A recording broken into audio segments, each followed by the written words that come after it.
पहला पाठ उत्पत्ति ग्रंथ अध्याय 22 पद संख्या 1, 2, 9, 10, 13, 15 से 18 तक। ईश्वर ने इब्राहिम की परीक्षा ली। उसने उससे कहा, इब्राहिम इब्राहिम।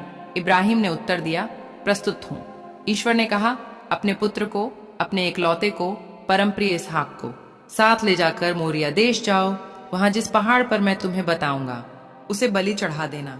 जब वे उस जगह पहुंच गए जिसे ईश्वर ने बताया था, तो इब्राहिम ने वहां एक वेदी बना ली और उस पर लकड़ी सजाई। तब इब्राहिम ने अपने पुत्र को बलि चढ़ाने के लिए हाथ बढ़ाकर छुरा उठा लिया, किंतु प्रभु का दूत स्वर्ग से उसे पुकार कर बोला, इब्राहिम इब्राहिम। उसने उत्तर दिया, प्रस्तुत हूँ। दूत ने कहा, बालक पर हाथ नहीं उठाना, उसे कोई हानि नहीं पहुंचाना। अब मैं जान गया कि तुम ईश्वर पर श्रद्धा रखते हो। तुमने मुझे अपने पुत्र, अपने इकलौते पुत्र को भी देने से इनकार नहीं किया। इब्राहिम ने आंखें ऊपर उठाई और सींगों से झाड़ी में फंसे हुए एक मेढ़ देखा। इब्राहिम ने जाकर मेढ़ को पकड़ लिया और उसे अपने पुत्र के बदले बलि चढ़ा दिया। ईश्वर का दूत इब्राहिम को दूसरी बार पुकार कर बोला, यह प्रभु की वाणी है। मैं शपथ खाकर कहता हूँ, तुमने यह काम किया। तुमने मुझे अपने पुत्र, अपने इकलौते पुत्र को भी देने से इनकार नहीं किया, इसलिए मैं तुम पर आशीष बरसाता रहूंगा।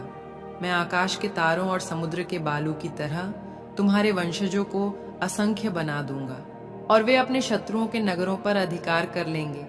तुमने मेरी आज्ञा का पालन किया है, इसलिए तुम्हारे वंश के द्वारा पृथ्वी के सभी राष्ट्रों का कल्याण होगा। यह प्रभु की वाणी है। ईश्वर को धन्यवाद। दूसरा पाठ रोमियो के नाम संत पौलुस का पत्र अध्याय 31 पद संख्या 34 तक। यदि ईश्वर हमारे साथ है तो कौन हमारे विरुद्ध होगा। उसने अपने निजी पुत्र को भी नहीं बचाया, उसने हम सबों के लिए उसे समर्पित कर दिया।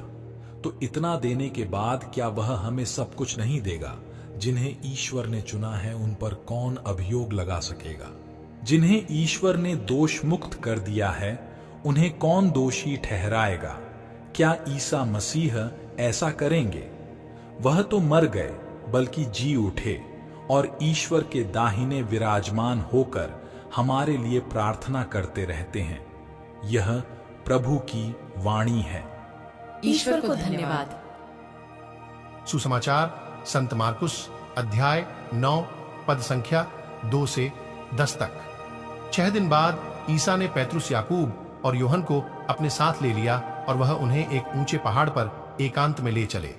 उनके सामने ही ईसा का रूपांतरण हो गया।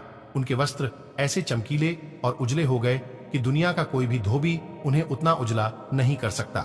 शिष्यों को एलियस और मूसा दिखाई दिए। वे ईसा के साथ बातचीत कर रहे थे। उस समय पैतरुस ने ईसा से कहा, गुरुवर, यहां होना हमारे लिए कितना अच्छा है। हम 3 तंबू खड़े कर दें, एक आपके लिए, एक मूसा और एक एलियस के लिए। उसकी समझ में नहीं आ रहा था कि वह क्या कहे, क्योंकि वे सब बहुत डर गए थे। तब एक बादल आकर उन पर छा गया और उस बादल में से यह वाणी सुनाई दी, यह मेरा प्रिय पुत्र है, इसकी सुनो। इसके तुरंत बाद जब शिष्यों ने अपने चारों ओर दृष्टि दौड़ाई तो उन्हें ईसा के सिवा और कोई नहीं दिखाई पड़ा। ईसा ने पहाड़ से उतरते समय उन्हें आदेश दिया कि जब तक मानव पुत्र मृतकों में से न जी उठे, तब तक तुम लोगों ने जो देखा है उसकी चर्चा किसी से नहीं करोगे। उन्होंने ईसा की यह बात मान ली, परंतु वे आपस में विचार विमर्श करते थे कि मृतकों में से जी उठने का अर्थ क्या हो सकता है। यह प्रभु का पवित्र सुसमाचार है। हे ख्रीस्त, तेरी स्तुति हो। मनन चिंतन।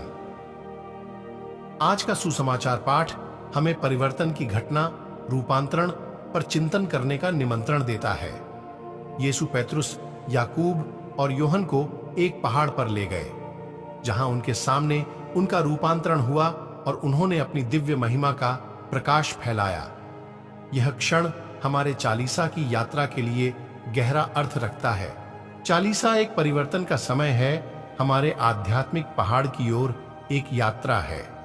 जैसे यीशु का रूपांतरण हुआ, वैसे ही हमें भी प्रार्थना, उपवास और दान के माध्यम से परिवर्तित होने का आह्वान किया जाता है।